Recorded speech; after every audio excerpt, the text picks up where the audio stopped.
लोगों को। तैयार है क्या आप लोग? बोलो। थोड़ा सा आज आप लोगों को एक्स्ट्रा टाइम देना पड़ेगा। Are you ready?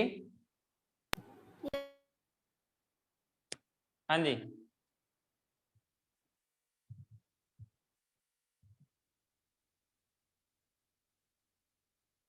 तो हम लोगों ने लास्ट पॉइंट में आप लोगों को मैंने क्या ये लिखाया था कि growth is a not defining properties.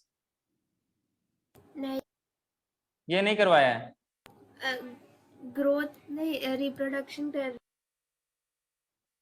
मतलब रिप्रोडक्शन शुरू कर चुके थे क्या? यस। अच्छा। हाँ हाँ, सर। तो इसमें हम लोगों ने पहला पॉइंट आई थिंक ये लिखा होगा कि हाँ इट इज अ सर, ये प्रोसेस। स्क्रीन लिखा। ये स्क्रीन कैसे लिखा है? ये आप लोग को है ही नहीं। नहीं, मतलब ये पॉइंट्स लिखा था आपने पहले, रिप्रोडक्शन का डेफिनेशन लिखवाया था। अच्छा। हाँ हाँ, तो हम लोगों ने इसमें ये बात किया था कि बेसिकली क्या होता है रिप्रोडक्शन, कि एक वो प्रोसेस है जिसके थ्रू एक न्यू इंडिविजुअल या न्यू ऑर्गेनिज्म या वी कैन से ऑफस्प्रिंग बोलो या प्रोजेनी बोलो, इनका प्रोडक्शन होता है। क्लियर है क्या?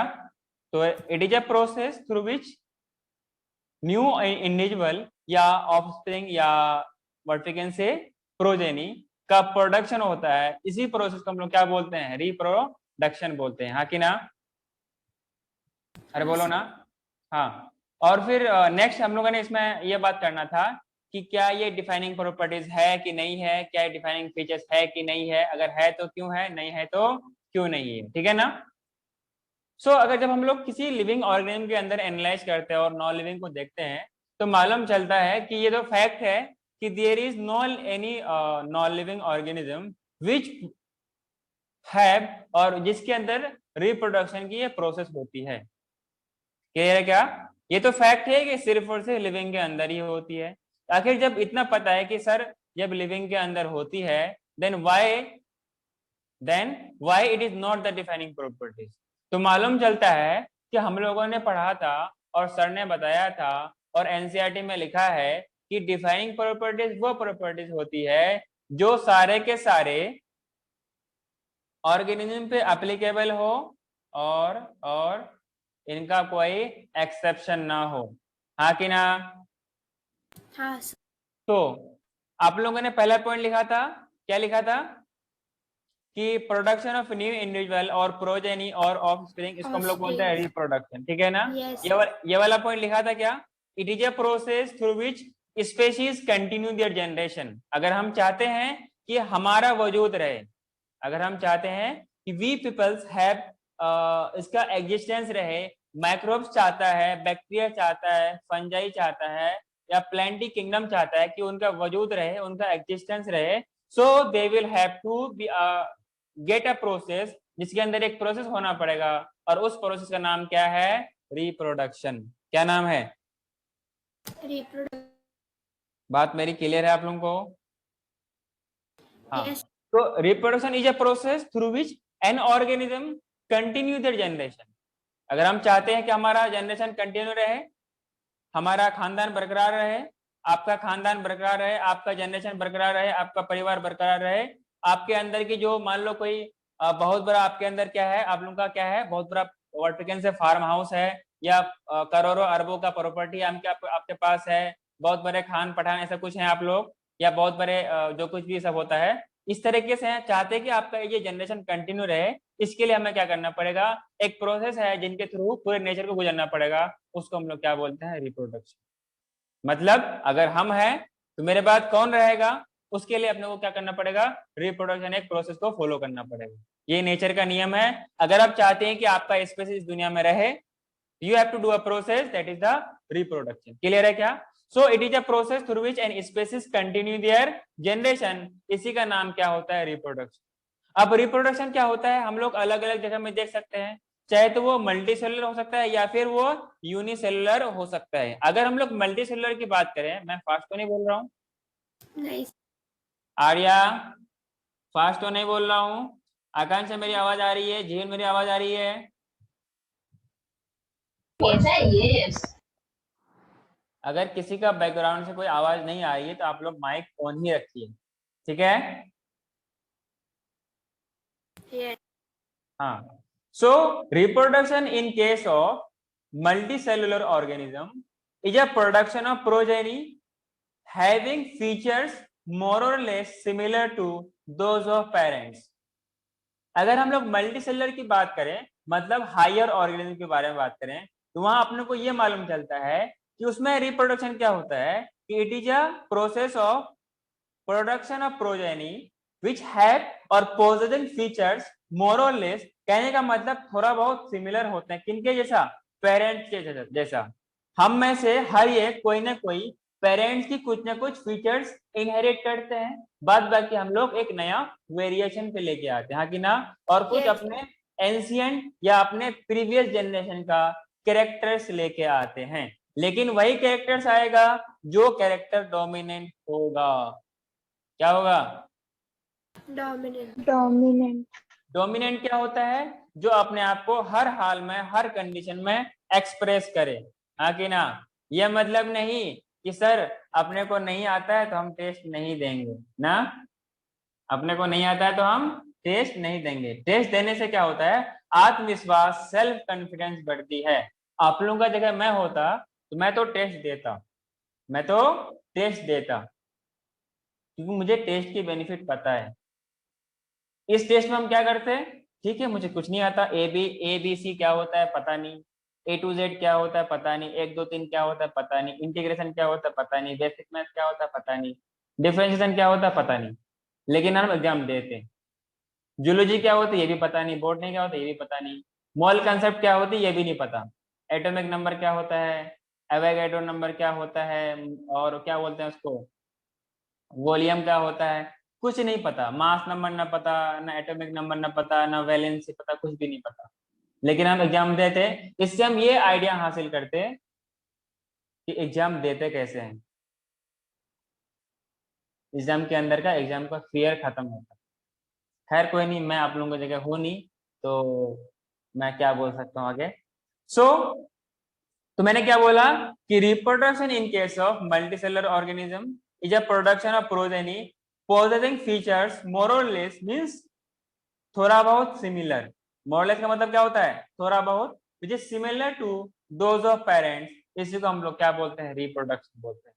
वहीं पर हम लोग बात करें यूनिसेलुलर की, उसमें क्या होता है? यूनिसेलुलर ऑर्गेनिज्म जैसे कि जितने भी मोनेरा किंगडम के ऑर्गेनिज्म है और प्रोटिस्टा के किंगडम के मेंबर्स हैं, ये सब के सब, झील कैमरा ऑन कीजिए, ये सब के सब क्या है? यूनिसेलुलर है। मोनेरा किंगडम कैसा है? प्रोकैरियोट्स है, और प्रोटिस्टा किंगडम कैसा है? यूनिसेलुलर यूकैरियोट्स हैं। बाद बाकी 3 किंगडम, फंजाई, प्लेंटी, एनिमेलिया, ये सब के सब मल्टीसेल्युलर यूकैरियोट्स है। बात क्लियर है क्या आप लोगों को? Yes. So in this unicellular algae, amoeba, which is in increase in number of cells, कहने का मतलब यह है कि इनकी जो नंबर ऑफ सेल्स का मतलब क्या होगा कि इन यूनिसेलुलर ऑर्गेनिज्म लाइक, हाँ, organism the growth and reproduction are synonymous, means इसीलिए हम लोगों ने एक बात लिखा था, एक पॉइंट लिखा था कि reproduction and growth are inclusive event in unicellular और लोअर ऑर्गेनिज्म। वहीं पर हम लोगों ने higher plants, higher organism, multicellular organism के लिए क्या लिखा था कि these events are exclusive event, मतलब एक दूसरे के साथ ये कंटिन्यूसली नहीं होते हैं, ये अलग अलग होते हैं, हाँ कि ना। ये कैसे होते हैं? अलग अलग होते हैं। बात क्लियर है क्या आप लोगों को? मतलब not occurring at a same time, but in case of unicellular ये दोनों चीज सेम होती है। मतलब ये हुआ कि ग्रोथ होगा तो रिप्रोडक्शन होगा, रिप्रोडक्शन होगा तो ग्रोथ होगा, हाँ कि ना। अगर हम लोग मल्टीसेलुलर की बात करें, मल्टीसेलुलर वहां पे ग्रोथ क्या होती है? नंबर ऑफ सेल्स का बढ़ना, 1 से 2, 2 से 4, 4 से 8, 8 से 16, जिसको इसकी गिनती आती है उसको डबल करते जाइए, ऐसे नंबर बढ़ती रहती है। लेकिन रिप्रोडक्शन एक सर्टेन एज के बाद ही होती है, एक मेच्योरिटी एज के बाद ही आती है, हाँ कि ना। हाँ, सो इसमें पहला पॉइंट आप लोग लिखिए, यहां से लिखना, it is a process through which species continue their generation, पहला पॉइंट लिखिए।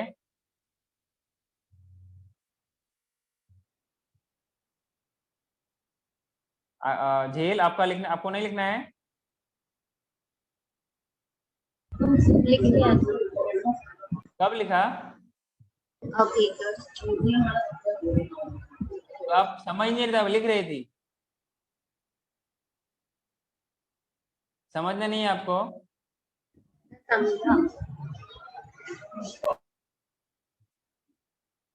समझ में आ गया? झील। Yes yes sir.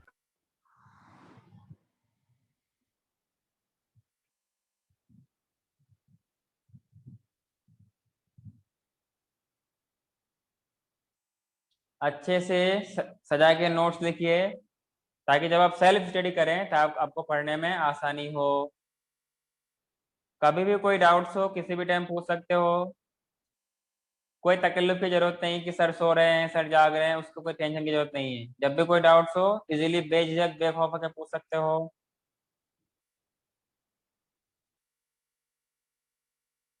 मैम का डाउट्स है, अगर मैम अगर अवेलेबल नहीं है तो मुझसे पूछ सकते हैं, ठीक है? एनी टाइम एनीवेयर, जहां पर भी हो, सिर्फ आपके पास पूछने के लिए नेट होना चाहिए, ठीक है? आप यस एक बार एसएमएस कर देना, आपको रिप्लाई मिल जाएगा, ठीक है?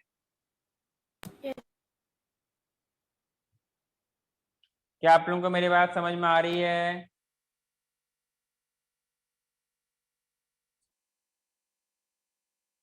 आप लोगों को मेरी बात समझ में आ रही है? Yes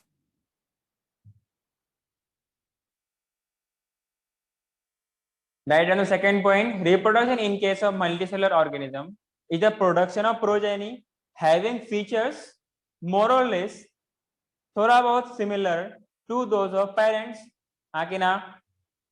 but in case of unicellular, इसमें ये आइडेंटिकल कॉपीज होते हैं। ये कैसे होते हैं? क्लोन्स होते हैं। अभी हम लोग पढ़ेंगे types of reproduction, asexual, sexual, जहाँ पे दोनों पेरेंट्स की इन्वॉल्वमेंट हो, दो डिफरेंट टाइप्स ऑफ गैमेट्स की इन्वॉल्वमेंट हो, उसको हम लोग बोलते हैं सेक्सुअल रिप्रोडक्शन। जहाँ पर सिंगल पेरेंट्स या गैमेट का अब्सेंट में हो और एक ही पेरेंट से क्या हो, प्रोजेनी का प्रोडक्शन हो, उसको हम लोग क्या बोलते हैं? असेक्सुअल रिप्रोडक्शन बोलते हैं। जैसे कि वो क्या होता है, रीजनरेशन होता है, वेजिटेटिव प्रोपगेशन होता है, और इस तरीके से पार्थेनोजेनेसिस, ये सब के सब क्या होता है? बडिंग होता है। बडिंग किस में होती है? ईस्ट में होती है, हाइड्रा में होती है। हाइड्रा। हाँ, ये सब के सब क्या है? असेक्सुअल रिप्रोडक्शन है, हाँ कि ना? हाँ स्पोर का फॉर्मेशन सेक्सुअली भी होता है और असेक्सुअली भी होता है, हाँ कि ना? सब लोगों को मेरी बात क्लियर है? यस और समझ में आ भी यस गया? सर। और आप लोगों को बुक्स के लिए एसएमएस आया है क्या? स्टडी आप लोगों ने सबने एनसीईआरटी खरीद लिया क्या? यस आइडिया आपने ले लिया? लेने के लिए बोला था ना?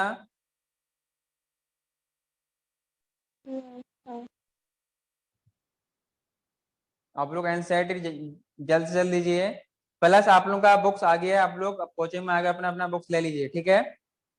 स्टडी मटेरियल आप लोगों का आ गया है, आके ले लीजिए आप लोग, जैसे आपको सुटेबल टाइम मिले, और आने से पहले कॉल कर लेना, ठीक है?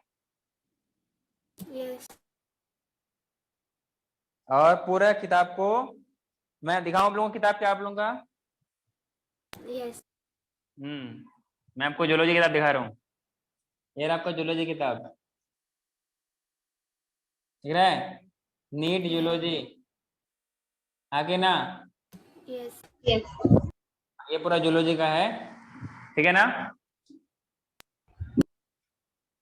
बॉटनी का भी इस तरीके होगा, फिजिक्स भी होगा, केमिस्ट्री भी होगा, तीनों होगा, ठीक है? ये आज तक आपने लिख लिया क्या? इन case of unicellular organism like bacteria, unicellular और अमीबा, अच्छा, एल्गी मल्टीसेलुलर भी होता है और यूनिसेलुलर भी होता है, ठीक है ना? तो यहाँ पे हम लोग उस एल्गी की बात कर रहे हैं जो कि सिंगल सेल्ड होता है। जैसे blue green blue green algae क्या होता है? Prokaryotic unicellular. हाँ, ये एल्गी नहीं है, ये एक बैक्टीरिया है, इसको बोलते हैं साइनोबैक्टीरिया बोलते हैं। हाँ सॉरी सॉरी। ये एल्गी नहीं है, पहले इसको एल्गी में रखते थे, लेकिन ये एल्गी नहीं है, क्या है, बैक्टीरिया है। नाम क्या है, बहुत बड़ा सियाना है ना, इसलिए इसका नाम है सियानोबैक्टीरिया। Cyanobacteria. सर पढ़ा था मैं भूल गई। सियानो बैक्टीरिया होता है ना, कुछ लोग सियाने सियाना बोलते हैं ना, कि सियाना का हुआ कैसे कुछ बोलते हैं ना, वही सियाना, तो सियानो बैक्टीरिया, ठीक है ना। लेकिन इसका बहुत बेनिफिट्स है, कहाँ पर, राइस के फील्ड में, पैडी के फील्ड में। ये क्या करता है, नाइट्रोजन फिक्स करता है, और नाइट्रोजन प्लांट की ग्रोथ के लिए बहुत बेनिफिशियल होता है, हाँ कि ना। जैसे आप लोगों के लिए, जैसे आप लोगों के हेल्थ के लिए प्रोटीन बहुत बेनिफिशियल है, वैसे प्लांट्स के लिए क्या होती है, नाइट्रोजन एज अ बहुत अच्छा फर्टिलाइजर होती है। अच्छा, यहाँ पे मैंने कुछ पॉइंट लिखा है, क्या आप लोग बता सकते हैं क्या लिखा हूं? No idea. लिखा हूं MP is the father of P, मैंने पहले ही बताया था आप लोगों को। M for Monera, P for Protista, F for Fungi, P for Plantae, A for Animalia. ये 5 किंगडम है, और ये किसने दिया था, 5 किंगडम क्लासिफिकेशन किसने दिया था, जैसा आगे आएगा, REH, हाँ, नहीं REH विटेकर, ठीक है। हाँ, ये तो हो गया आपके पास पूरा का पूरा किंगडम। ये क्या है, ये कौन सी चिड़िया का नाम है, बोले कि सर कोई सोने की चिड़िया होगी। कौन सी चिड़िया होगी, सोने की चिड़िया नहीं, ये सोने की चिड़िया नहीं है। बेसिकली क्या है, ये एनिमल किंगडम के 11 फाइलम है। आपको, आप लोगों को पता होगा कि जो एनिमल किंगडम है इसके अंदर 11 फाइलम है। मतलब किंगडम के अंदर जो छोटा ग्रुप है उसको क्या बोलते हैं हम लोग, फाइलम बोलते हैं। क्या बोलते हैं, फाइलम बोलते हैं। याद करने का तरीका, मैं आपको जब एनिमल किंगडम शुरू करूंगा वहां पे आपको अच्छे से याद करवाऊंगा, पूरा बिल्कुल अच्छे से, अच्छे निमोनिक्स के साथ पूरे क्लास में याद करवाऊंगा, ठीक है ना। इसको हम लोग याद करते हैं, लिखना कुछ नहीं है इसमें से, ये सब आगे आएगा। पहले ये वाला बात कर लेते हैं, फिर बाद में उसको बात कर लेंगे। ये वाला लिखा हूं TBPGA, तब PGI मतलब क्या है, T फॉर थैलोफाइटा, और थैलोफाइटा को हम लोग क्या बोलते हैं, एल्गी बोलते हैं। और थैलोफाइटा वो होते हैं जिनके अंदर LRS डिफ्रेंशिएटेड नहीं होता है। मतलब क्या, ऐसे प्लांट को देख करके आप ये नहीं कह सकते हो कि कौन सा लीफ है, कौन सा रूट है, कौन सा शूट है। You can't say, you can't differentiate, इसलिए बोलते हैं थैलस ऑर्गेनाइजेशन, मतलब बॉडी नॉट वेल डिफरेंशिएटेड। और ये फीचर्स होता है थैलोफाइट्स के। ये प्लांट किंगडम का 5 डिवीजन है, Thallophyta, bryophyta, pteridophyta, gymnosperm, angiosperm. और एंजियोस्पर्म को बोलते हैं हम लोग फ्लावरिंग। फ्लावरिंग। अरे हाँ कि ना, हाँ सर। अरे जोर से बोलो। Yes sir. Yes, sir. अगर बात करें एनिमल किंगडम के अंदर, इसके अंदर जो सब पार्ट्स होते हैं, यहाँ पे तो हम लोगों ने बोला डिवीजन, लेकिन एनिमल्स में हम लोग बोलते हैं फाइलम। क्या बोलते हैं, फाइल। फाइलम। Phylum. हाँ, यहाँ पर 11 फाइलम है।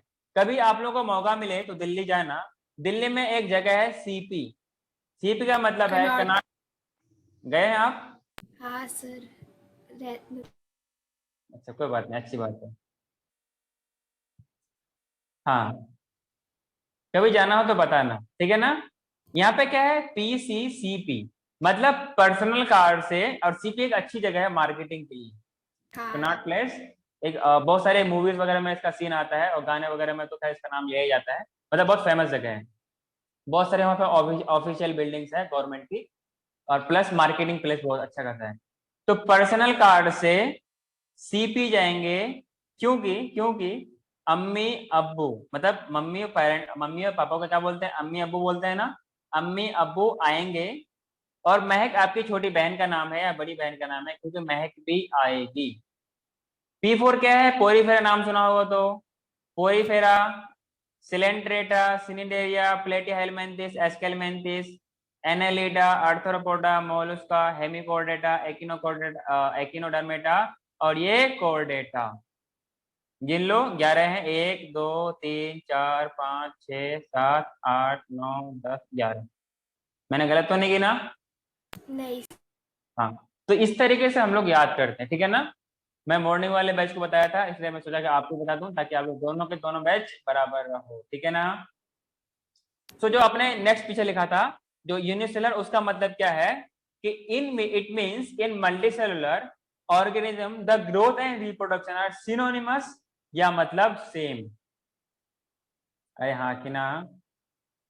इसमें अगर नंबर बढ़ेगा 1 है 2 है, रिप्रोडक्शन है उसमें भी तो 1 से 2 बनेगा, आगे ना? Yes sir. तो जल्दी इसको भी लिखिए। मीन्स जहां पे आप लोग पिछला पॉइंट लिखे थे वहां से कंटिन्यू कीजिए। Means in multicellular organism the growth and reproduction are synonymous, और वी कैन से सेम, और वी कैन से सेम। अरे बात समझ में आ रही है? यस नहीं आ रही है सर? सर आ रही आ रही है। हाँ आ रही है तो फिर मैं टेस्ट लूंगा, तब पता चलेगा क्या आया क्या नहीं आया, कौन कौन भेजे में बात आई है, कौन भेजे से बाहर चली गई है। वरना आप सबके भेजेगा मैं ना कि मैं बना दूंगा, ठीक है?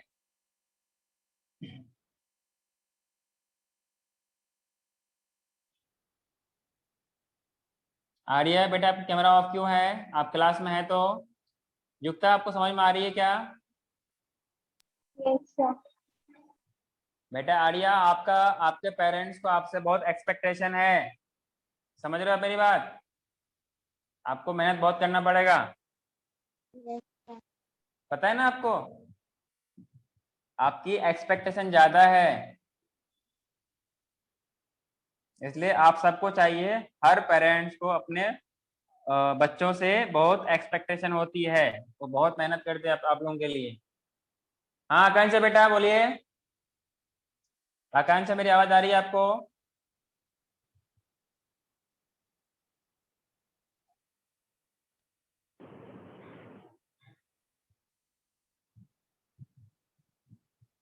जो अगर किसी को कुछ अगर पूछना हो, डाउट वगैरह मतलब कुछ बताना हो, तो जो होस्ट वाला आईडी है ना मेरा, उसमें आपको करना है, ठीक है ना? होस्ट वाले आईडी में मैं 2 आईडी ज्वाइन किया हुआ है ना, ओके। मेरा 2 आईडी है ना। हाँ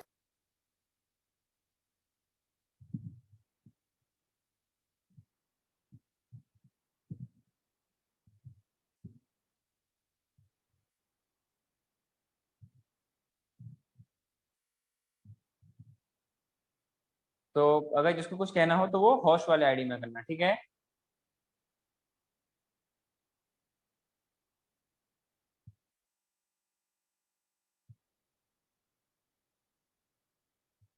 और आप लोग सब लोग कोशिश कीजिए कि आप लोग चेयर टेबल में पढ़ाई कीजिए, ठीक है ना?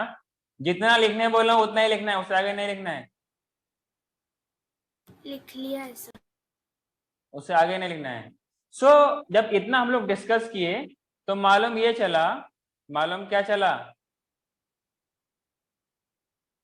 मालूम ये चला कि रिप्रोडक्शन जो है ये सिर्फ और सिर्फ लिविंग में ही पाई जाती है।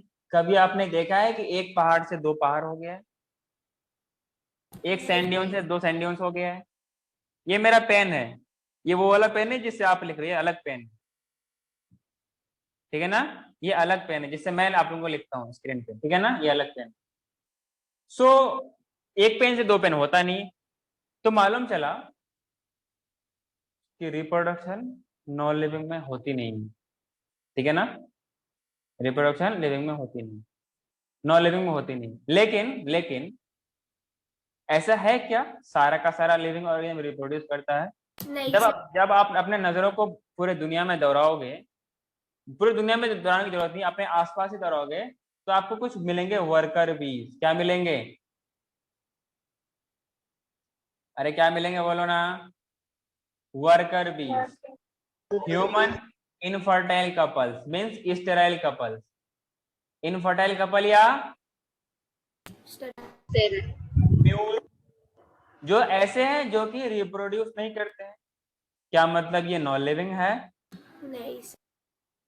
ये due to some ill health problem या कुछ stress problem, females in case of human, males and females are not able to produce their offspring, या ऐसा हो सकता है कि गैमेट का ये प्रोडक्शन नहीं कर पा रहा हो। क्लियर है क्या? या प्रोड्यूस तो कर पा रहा है लेकिन वो विएबल नहीं है, मतलब कि इस लायक नहीं है कि वो एग को फर्टिलाइज कर सके, ठीक है ना? इसको हम लोग डिटेल से पढ़ेंगे 12th क्लास के तीसरे चैप्टर में human reproduction plus reproductive health 4th chapter, ठीक है ना। ये कहाँ पढ़ेंगे? बाजू वाले साल में, बाजू वाले क्लास में, हाँ कि ना।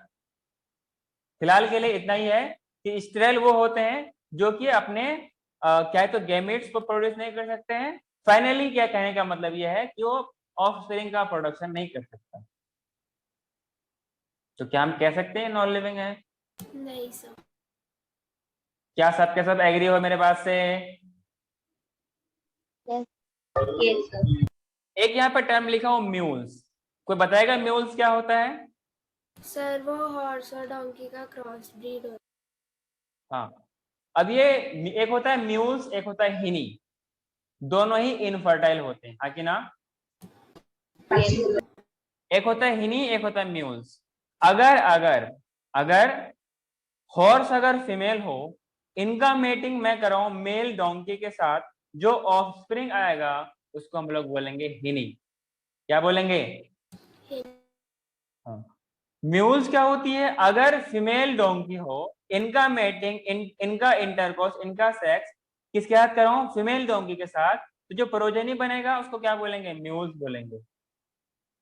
और ये दोनों के दोनों कैसे होते हैं? इनफर्टाइल होते हैं, या फिर वी कैन से स्टेराइल होते हैं, हाँ कि ना। हाँ। इनफर्टाइल और sterile. So considering these points, we can say reproduction cannot be taken as defining properties of living organism, but it is the characteristic features of living organism. बात समझ में आई क्या? यस अरे हाँ कि ना? यस जल्दी लिखो, किसी को कोई डाउट हो तो पूछ सकते हैं।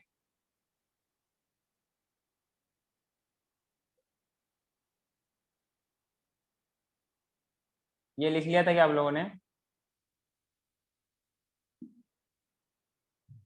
यस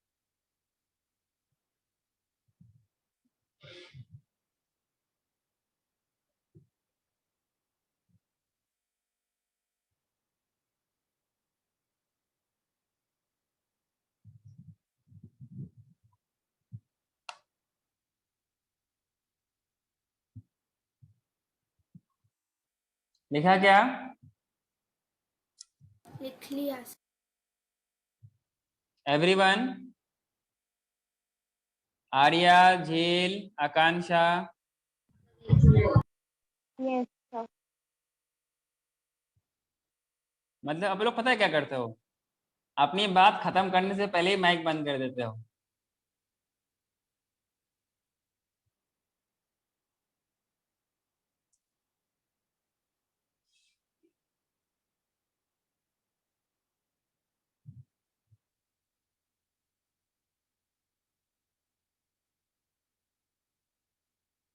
अच्छा, ये जो हेनी और म्यूल्स का प्रोडक्शन हम क्यों करते हैं, कोई मुझे बताएगा?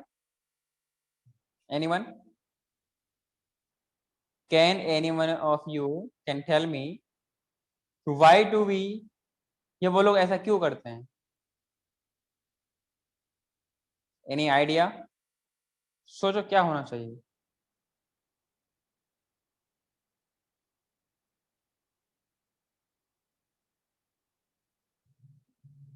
कोई आइडिया नहीं? चलो कोई नहीं। आपको पता होगा कि हॉर्स बहुत फुर्तीले और भागने वाले होते हैं। यस वहीं पर डोंकी क्या होता है? लेबोरियस होता है, बहुत मेहनती होता है, वो थकता नहीं है। अगर हम हॉर्स की अच्छा, लेकिन एक एक प्रॉब्लम क्या है? वो चलेगी गधे की चाल, मतलब धीरे धीरे धीरे धीरे। थोड़ा फास्ट जमाना है ना, मॉडर्न जमाना, तो थोड़ा इंसान को फास्ट चाहिए होता है ना। अगर हम दोनों को कंबाइन कर देंगे तो फास्ट भी चलेगा और लेबोरियस भी होगा।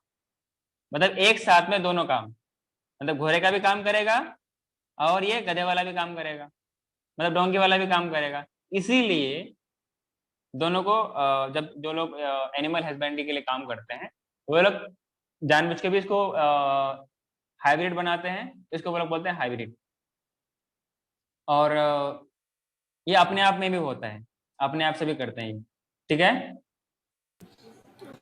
ठीक है ना, क्योंकि ऐसा होता है, नेचर में एग्जिस्ट करता है, इसलिए ऐसा होता है, इसलिए इसका नाम है खच्चर। कभी सुना होगा ना, खच्चर घोड़े बोलते हैं, तो खच्चर ऐसे बोलते हैं। ये अपना पूरा लिख लिया क्या? आगे बढ़ो, नेक्स्ट स्लाइड पहुंचो। क्या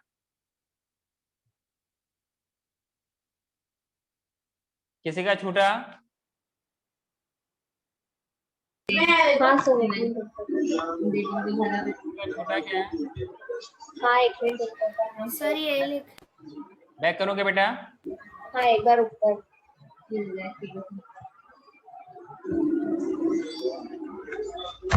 ये वाला क्या? हाँ सर, थोड़ा सा और ऊपर। और हाँ ठीक है सर।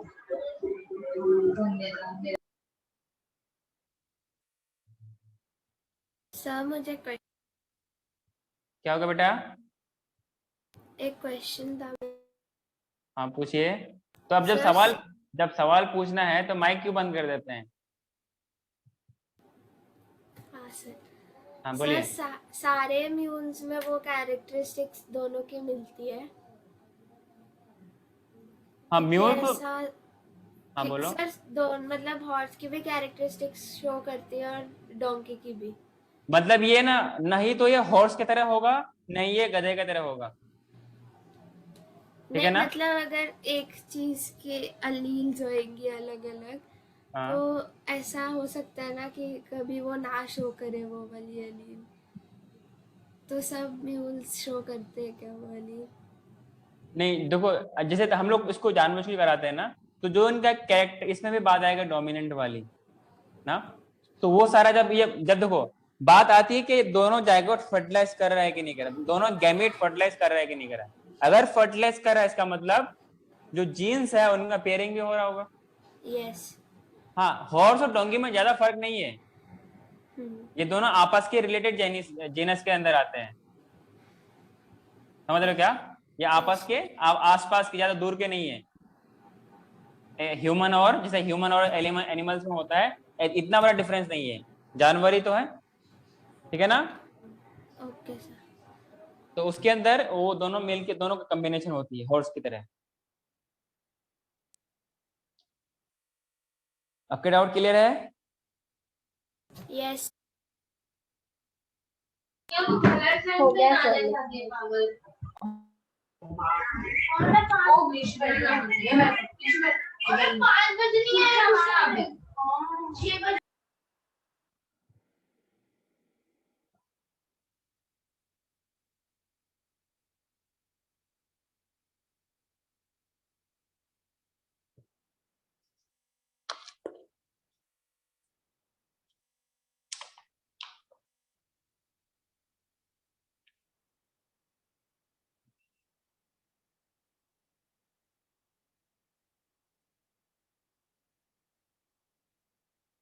और आप लोग प्रीवियस ईयर के क्वेश्चन भी आपको डेली सॉल्व करना, प्रीवियस ईयर्स के क्वेश्चन डेली सॉल्व करना है, फिजिक्स का भी, केमिस्ट्री का भी, बायोलॉजी का भी। मतलब 11th में इतना तैयारी कर लो कि 12th आप लोगों को हलवा लगे। क्या लगे? हलवा। किसका हलवा? गाजर का। किसका? खाते हैं ना आप लोग गाजर का हलवा? यस। मतलब इतना इजी लगे, 12th यूं ही मतलब चुटकियों में निकल जाए, और जब नीट का टाइम आए, अच्छे से अच्छे, ज्यादा से ज्यादा नंबर ला करके, मतलब मैं ये चाहता हूं कि आप लोग वहां तक पहुंच जाओ जहां पर खड़े होकर ये कह सको कि हाँ मैं ये वाला कॉलेज लूंगा, मैं ये वाला कॉलेज लूंगा, मैं ये वाला कॉलेज लूंगा। ठीक है ना?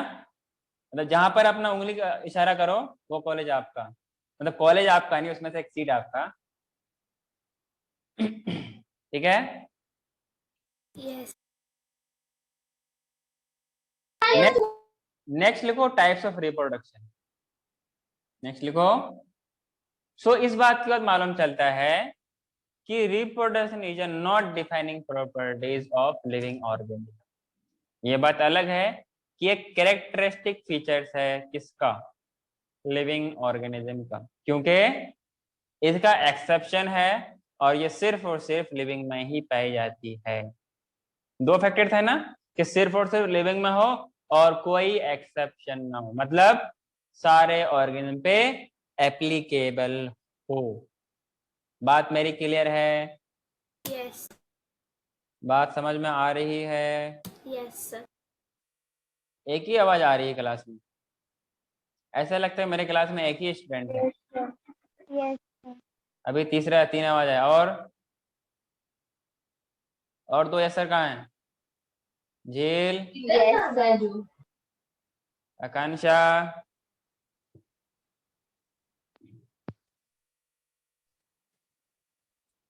आप लोग कोशिश किया कीजिए कि आप लोगों का नेटवर्क अच्छा हो ना, तो जितना अच्छा नेटवर्क होगा आप लोग उतने ही अच्छे से क्लास पढ़ पाएंगे, ठीक है ना? यस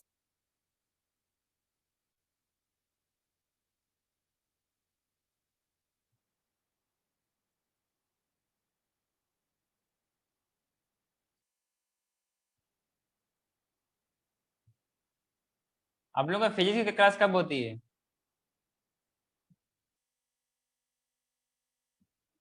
अच्छा किसी, बोर्ड वाला।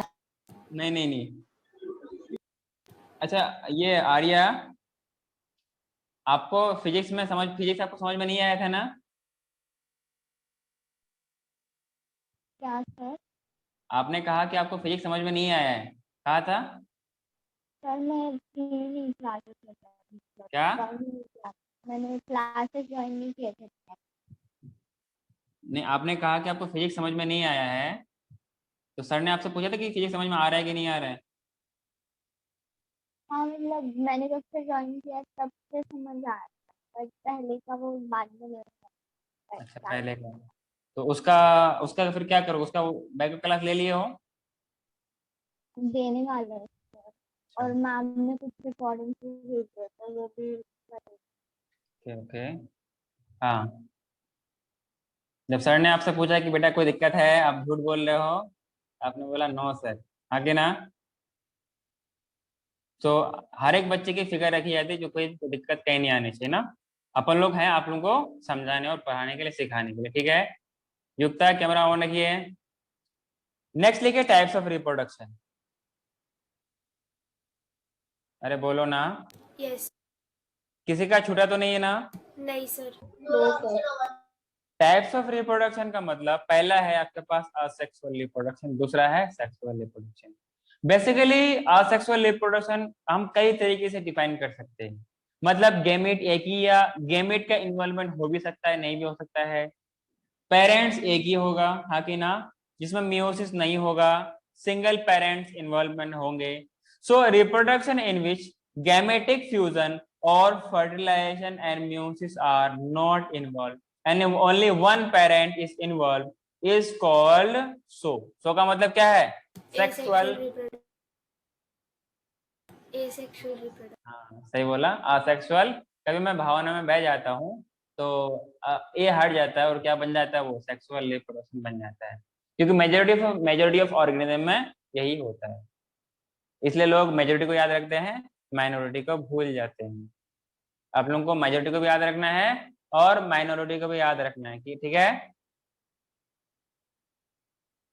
सो इतना लिखा आप लोगों ने। नेक्स्ट पे types of asexual reproduction. Next, types of asexual reproduction. आप लोगों का सेल खत्म हो गया? Yes sir. सेल डिवीजन शुरू हो गया? नहीं सर, हमने लास्ट क्लास में खत्म किया और क्वेश्चंस किए। अच्छा, सेल जो आपने पढ़ा है बहुत अच्छा चैप्टर है और बहुत हेल्पफुल है। पूरे चैप्टर को ना दिमाग में ना अंदर खोपड़े में घुसा अंदर डाल लो, सब के सब, पूरा page bye page, line by line, NCERT plus आपका जो मॉड्यूल मिलने वाला है, जो मिला है, सारा खोपड़ी के अंदर भेजा में डाल लो। सब, आर्या हो, आमिया हो, कोई सा भी या हो, या फिर कोई सा भी झील हो, कोई सा भी वर्टिकन से आकांक्षा हो या युक्ता हो, सब के सब अपने भेजे में डाल लो इस बात को।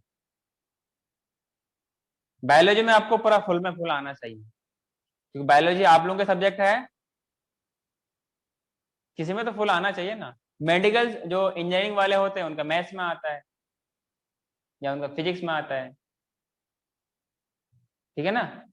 आप लोग तो भी किसी में लाओ, तो बायोलॉजी आपके लिए बेस्ट है, बायोलॉजी में 360 ले आओ। जो लोग टॉपर्स लाते हैं ना, रैंक 1 रैंक 2 रैंक 3, जिन लोगों को दिल्ली वाला एम्स मिलता है, कौन वाला एम्स, जो जो अंसारी नगर में है एम्स, बहुत मस्त कॉलेज है, एक बार गए तो लाइफ सेट हो गई। हाँ, ऐसा नहीं कि पढ़ना नहीं पड़ेगा, पढ़ना वहां भी पड़ेगा, लेकिन वहां की लाइफ ही एक मस्त अलग वाली लाइफ होती है, मतलब एक फीलिंग्स अलग होती है।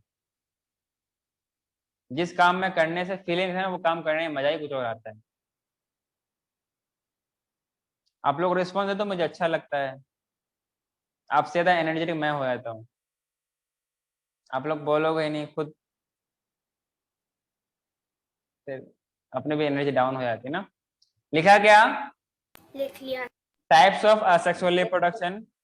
पहला है असेक्सुअल स्पोर, मतलब क्या होता है, छोटे छोटे दाने से फॉर्मेशन होती है, छोटे छोटे से स्पोर्स के फॉर्मेशन होती है। आप लोग आगे पढ़ोगे, ये क्या होते हैं, उनकी जो सेल्स होती है वो डिफरेंशिएट होते हैं, छोटे छोटे माइक्रो बॉडीज बनाती है। हाँ, कभी आपने देखा होगा कि जब ब्रेड वगैरह खराब होता है, ब्रेड वगैरह खराब होता है, उसमें क्या लगता है, राइजोपस लगता है, क्या लगता है, फंगस लगता है।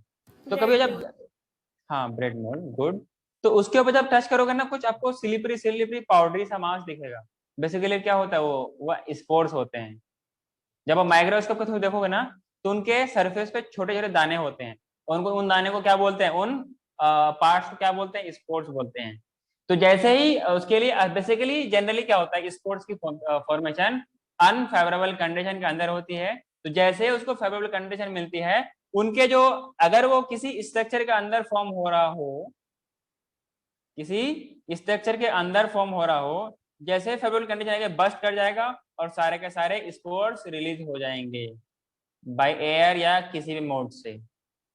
क्लियर है क्या। अगर ऐसा एक ये होता है कि आउटर सरफेस, मतलब कि बाहर स्पोर्स का फॉर्मेशन होता है, तो कुछ होते हैं एक्सोस्पोर, कुछ होते हैं एंडोस्पोर। तो ये सवाल पूछा गया है नीट में कि विच is the following example of endospore, या फिर कोई एग्जांपल पूछ लिया कि इसमें से स्पोर की फॉर्मेशन कैसा होता है, एक्सोजीनसली या एंडोजीनसली। एंडो का मतलब कि स्पोर अंदर बनेंगे, और एक्सो का मतलब स्पोर बाहर बनेंगे। तो मैम पढ़ाएंगे तो वहां पे आपको मिल जाएगी। सो असेक्सुअल स्पोर किसमें होती है, एल्गी में होती है, फंजाई में होती है। बात क्लियर है आप लोगों को। यस।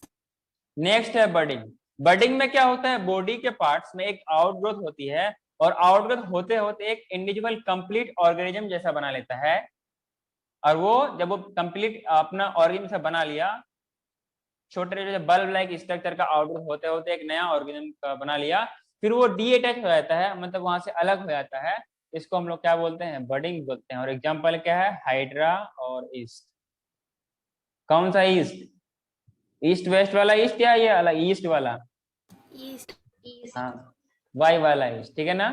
नेक्स्ट है C part, that is fragmentation. इसमें क्या होता है, कुछ एल्गी वगैरह होते हैं, कुछ फंजाई वगैरह होते हैं। क्या होते हैं, कुछ एल्गी वगैरह होते हैं, कुछ फंजाई होते हैं, कुछ मॉस के प्रोटोनीमा होते हैं। प्रोटोनीमा क्या होता है आपको मैम बताएंगी। सो फिलामेंटस एल्गा क्या होता है, जो एल्गी के पार्ट्स होते हैं जब ये टूट जाएंगे, तो ये नया फिर से ये रिपेयर करके नया ऑर्गेनिज्म की फॉर्मेशन करता है, ये पूरा का पूरा नया इंडिविजुअल की फॉर्मेशन करता है। इसको बोलते हैं हम लोग क्या, फ्रेगमेंटेशन, मतलब कि टूटे हुए पार्ट से नया ऑर्गेनिज्म का formation, that is the fragmentation. ये किसमें होता है, फिलामेंटस एल्गा। कुछ एल्गी ऐसी होती है, कुछ छोटे छोटे फिलामेंट्स बना के रहती है, हाँ कि ना। उसको हम लोग क्या बोलते हैं, फिलामेंटस एल्गी बोलते हैं। जैसे फंजाई है, प्रोटोनीमा ऑफ मोस है। तो इन सब में क्या होता है, फ्रेगमेंटेशन होती है। तो सवाल आपसे ये बन सकता है कि which of the following are example of fragmentation.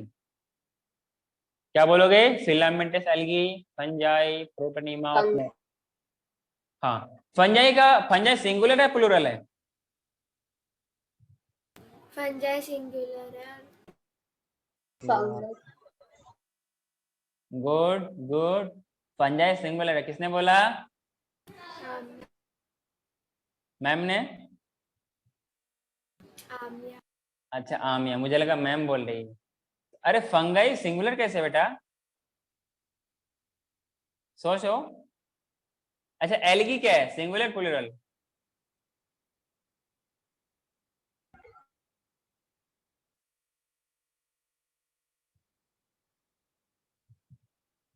आमिया, चलो कोई नहीं, आमिया बात बताएंगी।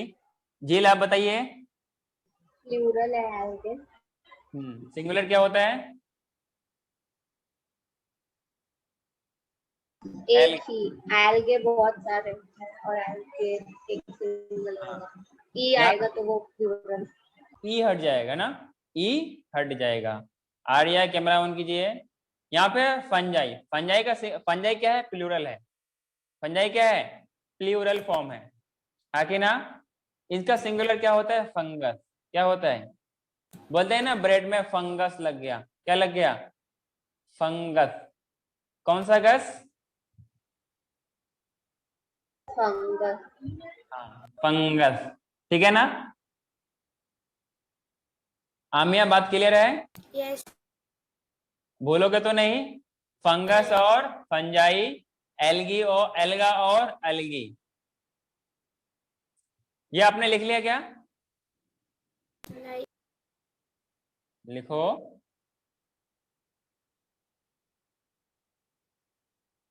Do it fast.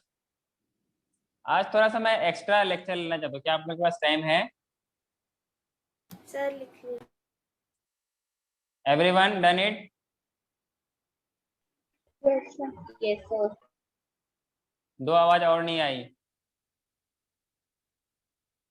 आप दोनों का हो गया बेटा, जिसकी आवाज नहीं आई? Sir। मतलब सबका हो गया। नेक्स्ट है रीजनरेशन, मतलब इसमें पहला बात कर ले ट्रू रीजनरेशन। इसमें क्या होता है, फ्रेगमेंटेड जो ऑर्गेनिज्म होते हैं, जिसे नाम क्या है, प्लेनेरिया। कौन सा नेरिया?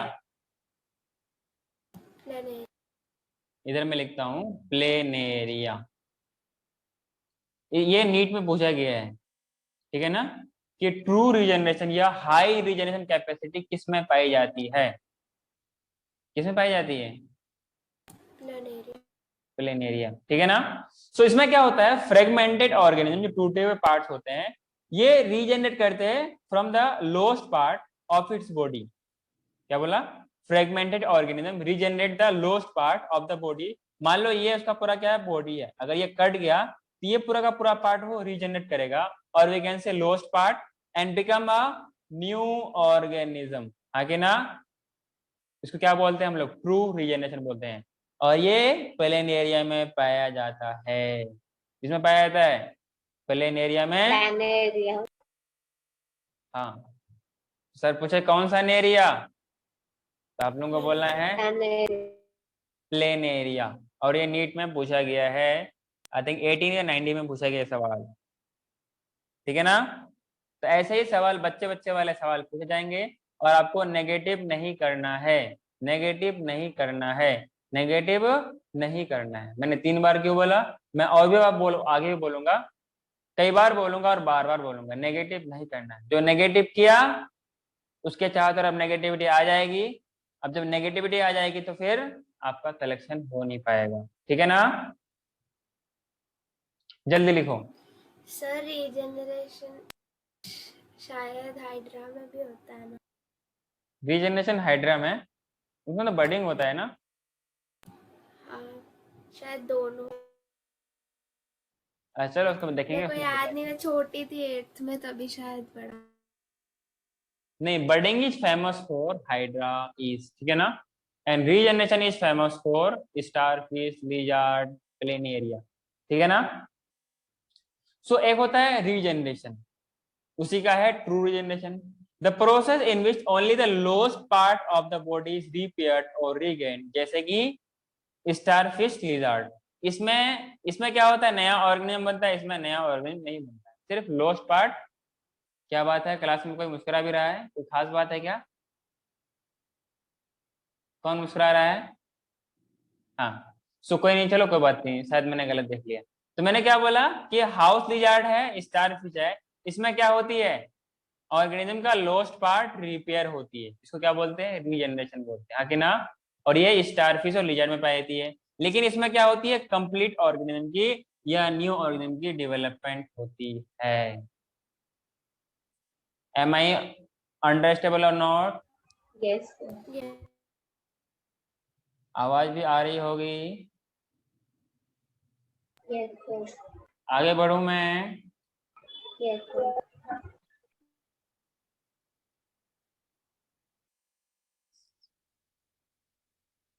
अच्छा, इसके बाद हम लोग नेक्स्ट क्लास भी है ना? हाँ सर साथ। Yes. अच्छा, इसीलिए आप लोग टाइम दे नहीं सकते ना। मुझे लगा ये आखिरी लास्ट क्लास है आप लोगों का, इसलिए मैंने सोचा कि एक्स्ट्रा क्लास ले लूं। चलो कोई नहीं, आगे बढ़ूं मैं?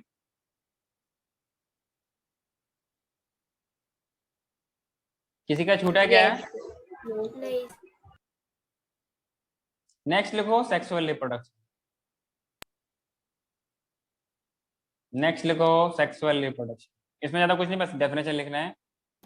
और इन छोटे छोटे ऑर्गेन को छोड़ने के बाद जो सारे ऑर्गेन बचे उसमें क्या होता है? Sexual reproduction. ठीक है ना? बेस्ट एग्जांपल है human, higher plants, angiosperm, gymnosperm है, और क्या है? Multicellular organism. इन सब में क्या होता है? एनिमल्स है, कुछ भी बोलो, कुछ भी बोल दो, मतलब कुछ भी। ठीक है ना? इन सब में क्या होता है? Sexual reproduction. ठीक है ना? The type of reproduction in which male and female gamete of opposite sexes are involved and gametes are formed, यहाँ पे लिखना by meiosis, by meiosis and fertilization takes place। मतलब दोनों gametes का क्या होगा? फ्यूजन होगा, और इसी प्रोसेस को बोलते हैं सेक्सुअल रिप्रोडक्शन। क्या बोलते हैं? Sexual reproduction. आप लोग पीछे रह गए यार, जल्दी जल्दी करो। उन लोगों को आज मैंने मॉर्निंग वाले क्लास में पूरा वो भी हो गया, सेलुलर ऑर्गेनाइजेशन भी हो गया। अभी आप लोग यहीं पर अटके हो।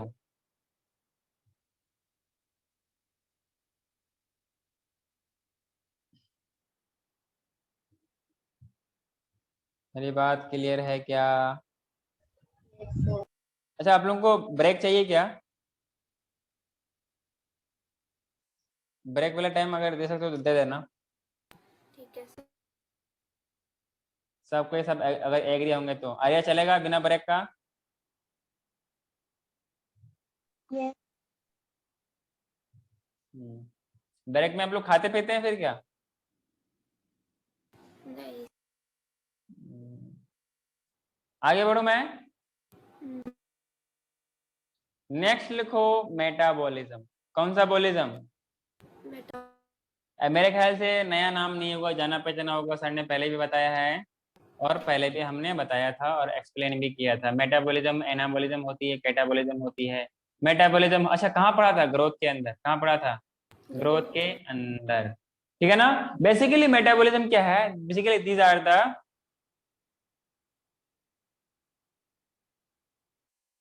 The total sum of chemical reaction occurring in a living body. इसी को हम लोग क्या बोलते हैं? मेटाबॉलिज्म बोलते हैं। क्या बोलते हैं? सिर्फ मेरे अंदर नहीं, आर्या के भी अंदर होता है, आमिया के। बेटा ज्यादा बैकग्राउंड चेंज ना करो, नॉर्मल सा रहो, ऐसे ही ठीक लगते हो। आमिया के भी अंदर होता है, झील के भी अंदर होता है, आकांक्षा के भी अंदर होता है, युक्ता है, और कौन कौन अपने क्लास में है? पार्वती है, रोचिन है, और निष्का है। इन सब के अंदर, और आर्यश भी है। और क्या है? आर्यश भी है। इन सब के अंदर क्या होती है? मेटाबॉलिज्म होती है। सिर्फ इसी के अंदर नहीं, जो आपके घर में कीड़े मकोड़े आते हैं ना, इंसेक्ट वगैरह आते होंगे, या फिर जो भी कुछ बिल्ली वगैरह, इन सब के अंदर क्या होती है? मेटाबॉलिज्म होती है। और आपने मैम ने बताया होगा आप लोगों को, और आप लोगों को पता भी होगा कि सेल के अंदर क्या होती है? साइटोप्लाज्म होती है। क्या होती है? साइटोप्लाज्म होती है। और साइटोप्लाज्म को हम लोग क्या बोलते हैं? मेन एरेना ऑफ लाइफ बोलते हैं। क्या बोलते हैं? Yes sir. Which is the main arena of life. मैं का मतलब कि cellular cellular activity activity. Are occurring in the aqueous compartment, aqueous environment of the cell, that is the cytoplasm। क्या आर्या मेरी लैंग्वेज आपको समझ में आ रही है? Yes, sir. मैंने फास्ट तो नहीं बोल दिया? No, sir. हाँ। सो क्या बोला मैंने? वो सारा का सारा रिएक्शन सारा का सारा इंटरेक्शन जो एक लिविंग बॉडी के अंदर होती है उसको हम लोग क्या बोलते हैं? मेटाबॉलिज्म। ना एमएन सर बोलते हैं। मेटाबॉलिज्म। हाँ, एमएन सर नहीं बोलना है, एमएन हाँ मेटाबॉलिज्म बोलना है। और इसमें होता क्या है, एक प्रोडक्ट से दूसरा प्रोडक्ट कंटिन्यूअसली फॉर्म होते रहते हैं। क्या बोला मैंने? एक प्रोडक्ट से दूसरा प्रोडक्ट कंटिन्यूअसली फॉर्म होते रहते हैं। और ये जो इसके अंदर जो मॉलिक्यूल्स इन्वॉल्वमेंट होगी ना, दिस मॉलिक्यूल्स, दिस बायोमोलिक्यूल्स, क्योंकि लिविंग के अंदर है। अच्छा, बायोमोलिक्यूल्स नाम से आया कि बायोमोलिक्यूल्स आप लोगों को एक चैप्टर भी है, कौन सा? 9वां चैप्टर। 9वां चैप्टर, मुझे सीक्वेंस भी पता है ना। पहला हाँ चार सर, सेल के बाद वाला। पहला 4 चैप्टर आपका डाइवर्सिटी में आता है। फिर आपका 3 चैप्टर किस में आता है? अरे स्ट्रक्चरल मॉर्फोलॉजी और एनाटॉमी और एनिमल टिश्यू। देन फिर आपका जो 3 आता है वो क्या आता है? सेल, बायोमोलिक्यूल और सेल डिवीजन। तो जब हम लोग बायोमोलिक्यूल्स पढ़ेंगे वहां पे आपको बताया जाएगा कि we have different different types of bio, मतलब कि molecules which are existing in the living organism that we call as biomolecule। इनके साइज के बेसिस पे डिफरेंट डिफरेंट टाइप्स होती है, macromolecule as well as micromolecule. मतलब एक हम लोग एक नापने का तरीका हम लोग वहां पे मेजर करेंगे, एक हम लोग पैरामीटर सेट करेंगे जिससे ये हम लोग बोलेंगे कि ये मैक्रोमोलिक्यूल है और ये माइक्रोमोलिक्यूल है। Similarly we have in this, जो आपके पास बायोमोलिक्यूल्स होंगे यहाँ पर, वो क्या होंगे? It may be smaller, it may be small, it may be large, it may be big, what ever the molecules. ये अलग अलग क्लासेस की भी हो सकते हैं, बायोमोलिक्यूल्स के अलग अलग क्लासेस भी होते हैं। क्लियर है क्या? अलग अलग साइज भी हो सकती है और अलग अलग फंक्शन भी हो सकती है। जैसे अभी आप लोगों ने पढ़ा होगा कि सेल मेम्ब्रेन के अंदर क्या होती है? एलपीसी होती है। एलपीसी का मतलब सर नहीं पता, मैम ने तो बताया ही नहीं,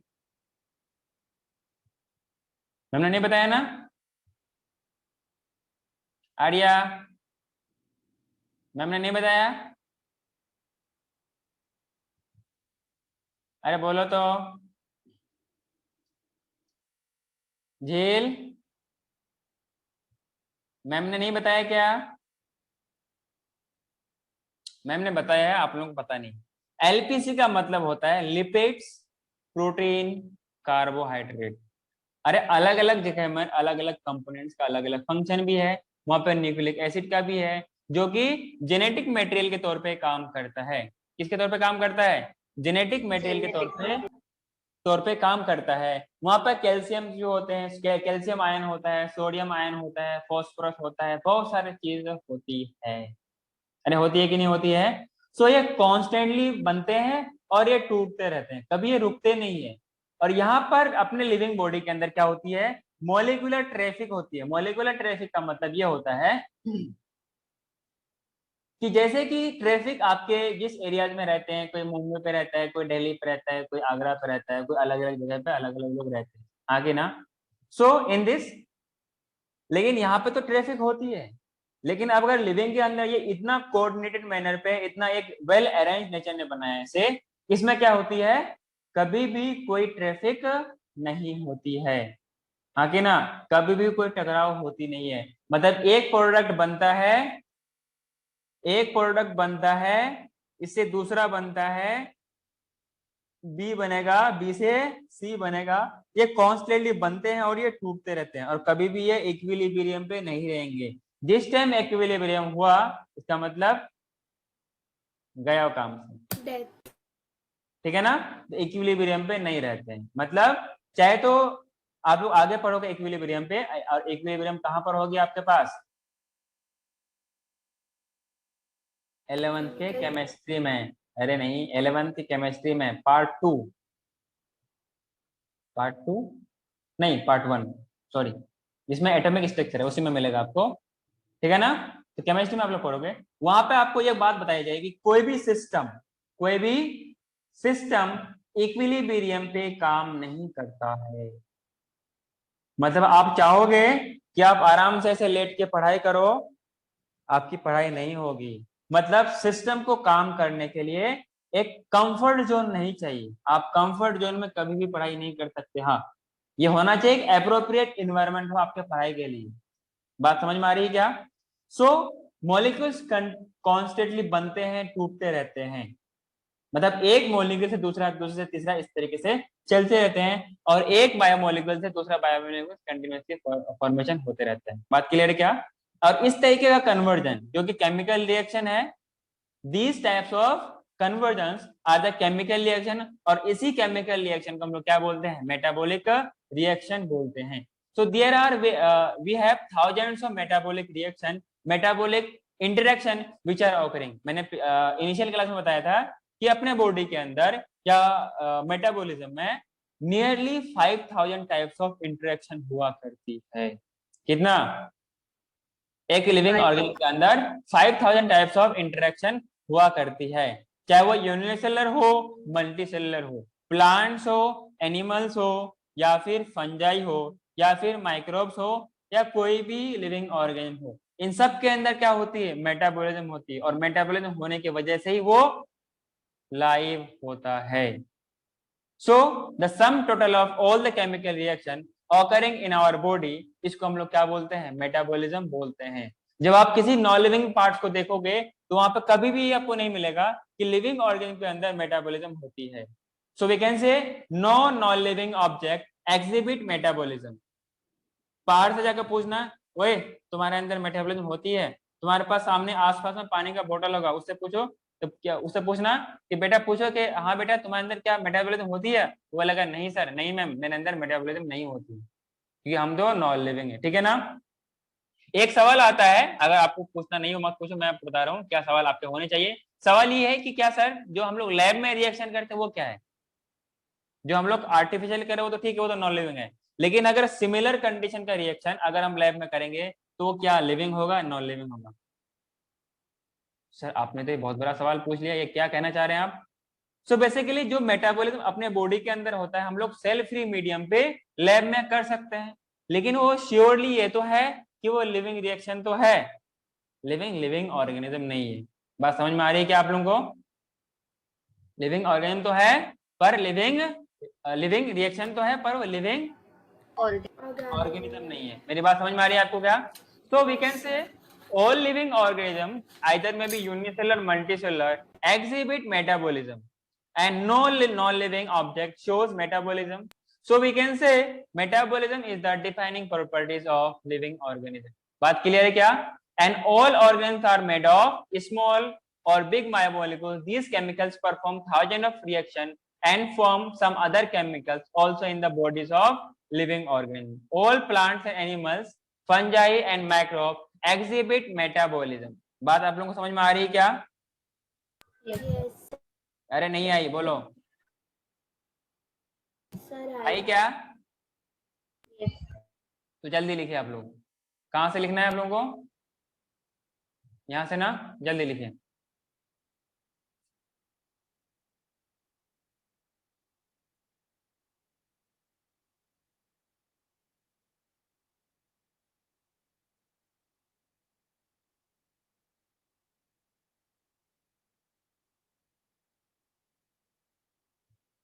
और जो हम लोग मेटाबॉलिक रिएक्शन बाहर डेमोन्स्ट्रेट करते हैं, आउटसाइड द बॉडी करते हैं, सेल फ्री मीडियम पे करते हैं, तो हम लोग उसको श्योरली लिविंग रिएक्शन तो है पर लिविंग ऑर्गेनिज्म नहीं। ठीक है ना? यस अरे हाँ कि ना? So the isolated metabolic reaction outside the body of organism performed in a test tube, means in vitro culture, is neither living nor non-living. बात क्लियर है? neither living और nor non-living। रिएक्शन को हम लोग लिविंग रिएक्शन कह सकते हैं, पर वो लिविंग ऑर्गेनिज्म नहीं है। अगर ये हो जाए, स्लाइड करूं क्या? सबका हो गया? क्लास में कितने बच्चे हैं? किसी का कोई डाउट है क्या? सर मैं यही कह रही थी कि वो लिविंग ऑर्गेनिज्म नहीं हो सकता क्योंकि उसमें बाकी सारे फीचर्स नहीं होंगे ना लिविंग के। क्या कह रहे हो? इन विट्रो जो रिएक्शंस होते हैं वो लिविंग ऑर्गेनिजम्स नहीं हो सकते क्योंकि उसमें बाकी सारे फीचर्स नहीं होंगे ना। क्योंकि वो ऑर्गेनिज्म है ही नहीं। हाँ, और उनमें बाकी सारे फीचर्स भी नहीं होंगे लिविंग ऑर्गेनिज्म। गुड। सो आगे यहाँ तक लिख ले, कहाँ तक लिखा आप लोगों ने? जल्दी लिखो, जल्दी लिखो, टाइम कम है। राजधानी पकड़ना है, शताब्दी पकड़ना, जल्दी करो। लिखने में कोई कोताही नहीं, लिखने में कोई कोताही नहीं, कोई कंप्रोमाइज नहीं, साफ लिखेंगे और फास्ट लिखेंगे, ठीक है?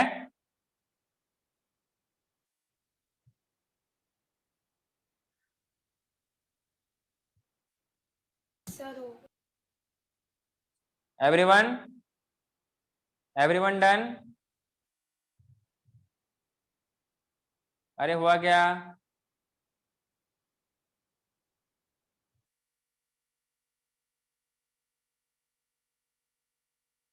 जिनका जिनका हो गया वो थम्स अप करिए, थम्स अप दीजिए।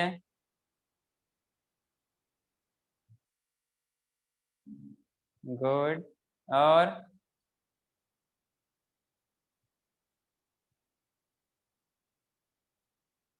और किसी का? आकांक्षा, अच्छा आप लाइव दे दिए, ठीक है, गुड। झील आपका हो गया? आपने थम्स अप नहीं दिया? तो मैंने सबसे पहले हाँ बेटा, मैंने सबसे पहले किया था। अच्छा, आपका इसमें विजिबल नहीं हो रहा, हाँ ठीक है। अरे हो गया क्या? विक्ता, युक्ता आपका कैमरा विजिबल नहीं है।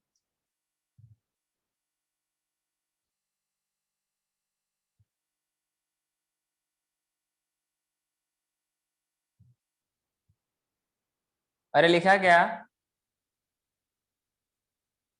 स्लाइड तो मैंने कर दिया, आगे लिखो।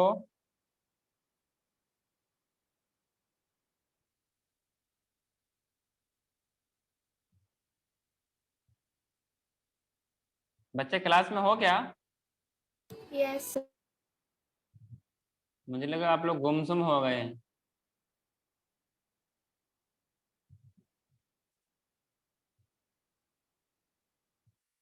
आप लोगों का मोल कंसेप्ट खत्म हो गया क्या?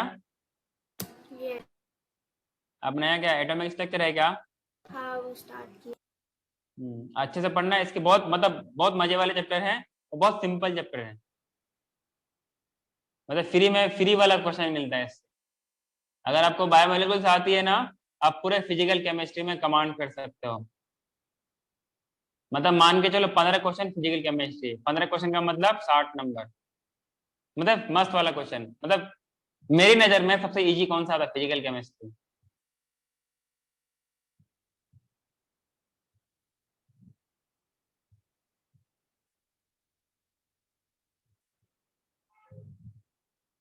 हो गया क्या?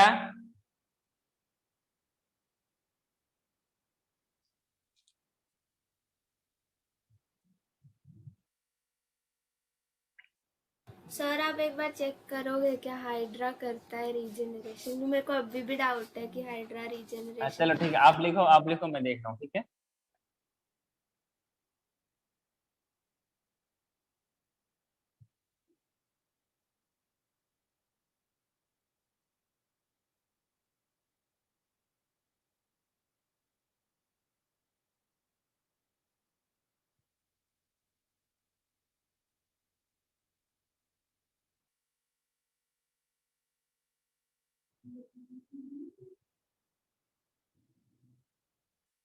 लिखा क्या? यस सर लिख।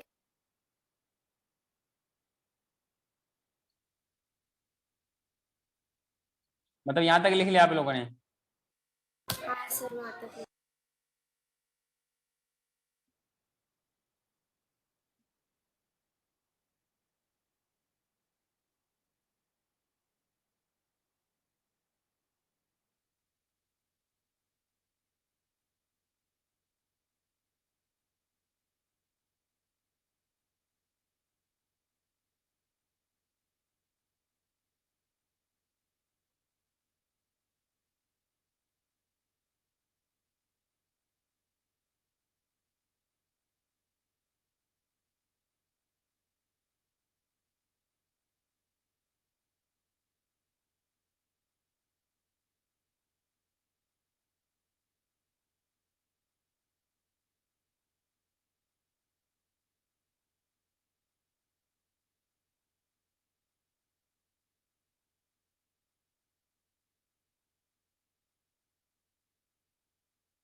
हाँ उसमें भी पाया था, ठीक है, उसमें भी ऐड कर सकते हो आप लोग।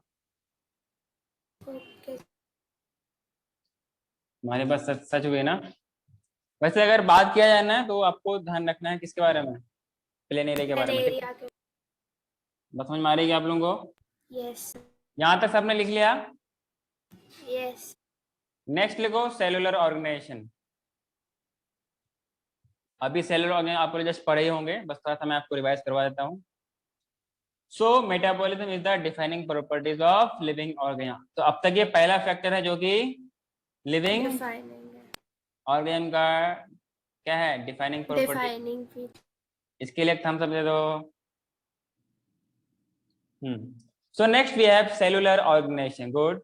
Cell is the basic unit of life. आप लोगों को अच्छा सबको पता है, आपको भी पता है, बच्चे बच्चों को पता है, और ये बात बच्चों बच्चों तक पता है, ठीक है ना। जब बात निकली है तो बहुत दूर तक जाएगी, जब बहुत दूर तक जाएगी तो हम लोग बात करते हैं लिविंग ऑर्गेनिज्म के बारे में। So all living organism of cell and some are made of single, all organisms of cells, some are made of single जिसको हम लोग बोलते हैं unicellular, and some are made of composed of many cells को बोलते हैं multicellular. Clear है क्या? अगर इसमें हम लोग नेक्स्ट बात करें, यूनिसेलुलर ऑर्गेनिज्म के पास क्या होती है कि इंडिपेंडेंट कैपेबल ऑफ एग्जिस्टेंस रहती है, हाँ कि ना। यह यस है sir. Independent, capable of independent existence and performing essential functions of life, आगे ना। सो मैम ने बताया होगा या आप लोगों को कुछ समझ में आया भी होगा। सो वी कैन से कभी आपने ये नहीं देखा होगा आधा सेल एग्जिस्ट करता है, 1/4 सेल एग्जिस्ट करता है, 1/3 सेल एग्जिस्ट करता है। एक complete structure of cell exist करेगा जिनके पास क्या होगा, न्यूक्लियस होगी, जेनेटिक मटेरियल होगा, और क्या कुछ साइटोप्लाज्म में, और क्या होंगे, सेल ऑर्गेनेल्स भी हो सकते हैं, हाँ कि ना। एक एटलीस्ट 1 तो 1 होगा ही। So anything less than a complete structure of a cell does not ensure independent living.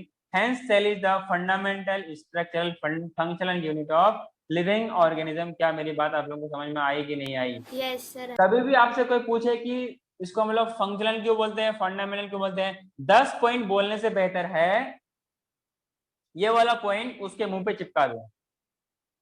वो कभी आपसे cell is the fundamental unit of life पूछेगा ही नहीं, ठीक है ना। जेल आप क्लास में हो? You are not visible. क्या बोला मैंने? जब भी कोई आपसे सेल को हम लोग बेसिक यूनिट ऑफ लाइफ क्यों बोलते हैं, तो ये वाला डेफिनेशन उसके मुंह पे चिपका देना है। ले तो अपने पकड़, कभी मुझसे सवाल मत करना। क्या बोलोगे कि anything less than a complete structure. क्या मतलब कि जो सेल होगा ना एक कंप्लीट स्ट्रक्चर, मतलब कि आधा सेल एग्जिस्ट नहीं करती, वो उनका इंडिपेंडेंट एग्जिस्टेंस नहीं होगा, चाहे मल्टीसेलुलर हो या यूनिसेलुलर हो, उसके अंदर एक अपना सिंगल सेट एटलीस्ट उसका इंडिपेंडेंट एग्जिस्टेंस होगा, ठीक है। क्या क्लियर है क्या? यस हाँ। So anything less than a complete structure of a cell does not ensure, ऐसा वो कुछ नहीं कहता कि इंडिपेंडेंट एग्जिस्टेंस होता है किसका, लिविंग का। Hence cell is the fundamental structural and functional unit of living organism, आगे ना। So, cellular organization is the defining properties of living organism. क्या मेरी बात आप लोगों को ये क्लियर है क्या? हाँ जी, यस सर। या नहीं समझ में आया बोलो। अगर आ गया तो जल्दी लिखो, डू इट फास्ट।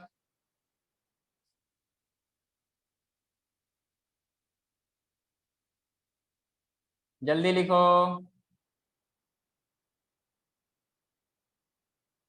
जल्दी का मतलब जल्दी।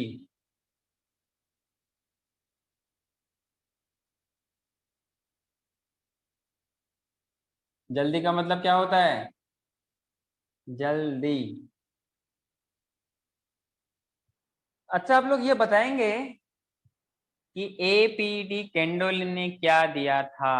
लिखते भी रहिए, बोलते भी रहिए, क्योंकि लिखने के लिए हाथ लगती है, बोलने के लिए मुंह लगती है। Sir taxonomy term. टैक्सोनॉमी। अच्छा, उस अरे तो लिखिए भी ना, तो टाइम जो वेस्ट लॉस हो रहा है आपका। अच्छा, एक बात और बताइए, सिस्टमेटिक्स कौन दिया था? Carolus linear. लिखते भी रहिए, बोलते भी रहिए, मल्टी टैलेंटेड बनिए। क्या बनना है? Multi talented. बोल, जैसे मैं लिख भी रहा हूँ बोल भी रहा हूँ ना, वैसे आप लोगों को भी लिखना है और बोलना है, हाँ कि ना। प्लस मैं आप लोगों को देख भी रहा हूँ, प्लस मैं अपना जो अपना राइटिंग पैड उसको भी चला रहा हूँ। एक में कई सारा काम कर रहा हूँ, आप लोगों को बोलना भी है और लिखना भी है, दोनों करना है, ठीक है। यस। और बेसिकली टैक्सोनॉमी हम लोगों ने कहा था कि these are the study of principle and procedure of classification, उसी को हम लोग क्या बोलते हैं? टैक्सोनॉमी बोलते हैं। और जो साइंटिस्ट को स्टडी करता है उसको क्या बोलते हैं? टैक्सोनॉमिस्ट बोलते हैं। क्या बोलते हैं? टैक्सोनॉमिस्ट बोलते हैं। In the universe we have 30 million species are existing. कितना? 13 मिलियन। 13 नहीं, 30, 30। 30 मिलियन। मतलब 3 करोड़, ये तो होगा। 3 करोड़ स्पेसीज इस यूनिवर्स पे एग्जिस्ट करती है, आगे ना। इन विच, जिनमें से अब तक 17 लाख या 18 लाख तक का अब तक डिस्कवर, मतलब पहचाना जा चुका है। Describe and identified and nomenclature इनकी हो चुकी है। क्लियर है क्या? यस। ये आपने पूरा लिख लिया क्या? हाँ सर, ये लिख लिया।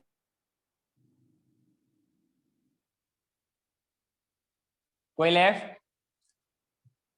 कोई लेफ्ट? नहीं सर। Anyone left? मतलब कोई, कोई का मतलब एनीवन। Anyone left? इतनी तो हिंदी आती होगी ना? हाँ सर। इतनी अंग्रेजी भी आती होगी। कोई का मतलब एनी का मतलब कोई, या कोई का मतलब एनी, और लेफ्ट का मतलब बचा हुआ, ठीक है।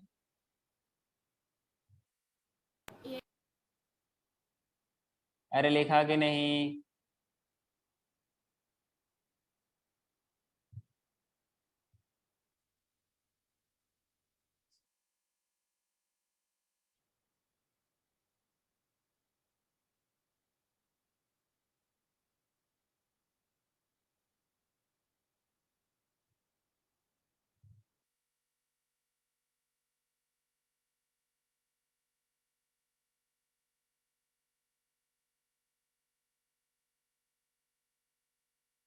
आगे बढ़ूं? सर एक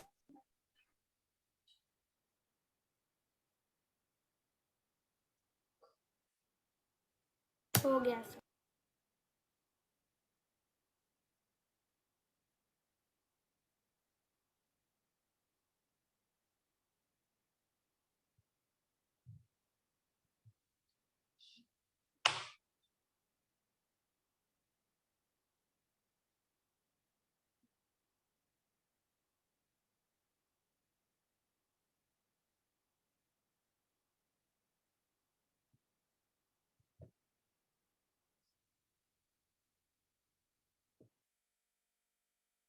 So we can say cellular organization is the defining properties of all living organisms. लिख लिया? हाँ सर, लिख लिया। नेक्स्ट लिखिए कॉन्शियसनेस। क्या लिखना है? कॉन्शियसनेस। क्या लिखना है? कॉन्शियसनेस।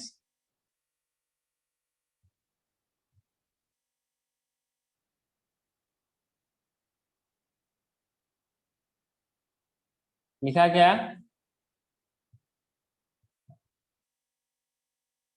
लिख लिया। हाँ, तो आज के लिए हम लोग यहीं तक रखते हैं। फिर मिलते हैं नेक्स्ट क्लास में, एक लंबे से अंतराल के बाद, एक लंबे से ब्रेक के बाद। तब तक कि आपको कॉन्शियसनेस पढ़ के रहना आना है, सेल्फ कॉन्शियसनेस पढ़ना है। और नेक्स्ट है आपके पास डाइवर्सिटी एंड लिविंग वर्ल्ड, जो टॉपिक है 1.2, ये पढ़ के आना है, ठीक है। अरे ओके हाँ कि ना?